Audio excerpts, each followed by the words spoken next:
On the new Republican Pledge to America, as it's called, and a passionate debate between Democratic Congresswoman Debbie Wasserman Schultz and Republican Congressman Paul Ryan.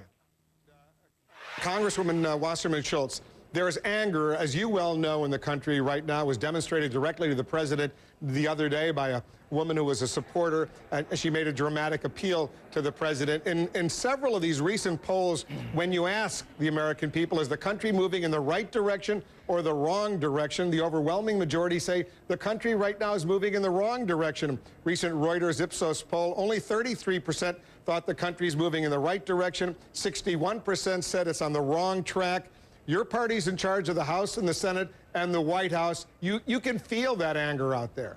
We can, and we want to make sure that we continue to move the country in a new direction and focus on the change that people asked for when they elected President Obama. The change that they don't want, and the type of policy they don't want, is Mr. Ryan's proposal to privatize Social Security and pull the rug out from under senior citizens and get rid of the security that they have, or turn Medicare into a voucher program, which is also part of the book that he and Eric Cantor just put out that they're touring the country promoting right now. And those two items, because they're unpopular, weren't in the Pledge to America today, because that's not something that they think that they can get elected on. They're just going to try to sneak that in the back door if they somehow take the She majority. makes a fair point, Congressman. She makes a fair point. Some of the recommendations you personally have made, and you have a few supporters in the House of Representatives among the Republicans, we're pointedly missing in this document a pledge to America. Why? Right, well, because I put out a budget plan to get the consensus of one person in Congress, me.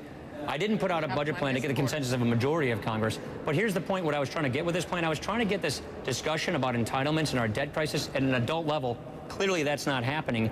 What I'm proposing is make sure that we don't cut benefits to people in and near retirement, 55 and above. They just took $522 billion out of the Medicare fund to spend on another government program. They are the ones who rated Medicare.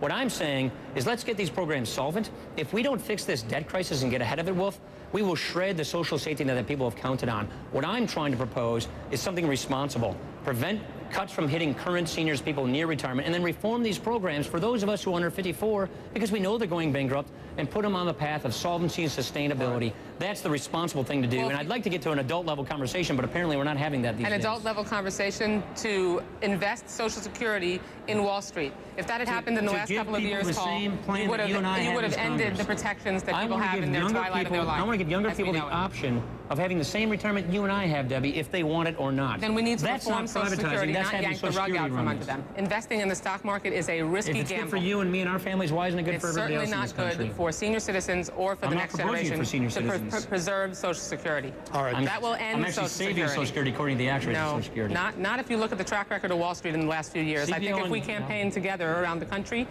people would be looking at our view much more supportively. You wouldn't even be in the stock market when you're retiring. Look, if it's good for us in Congress, why isn't it good enough for everybody else? I mean, look, we should have our Social Security is the same as everybody else's in the entire country, and you know it. The debate on Social Security, I suspect, is only just beginning. The debate on a lot of these issues. A good debate we had today. Debbie Wasserman Schultz, Paul Ryan. Thanks to both of you for coming in.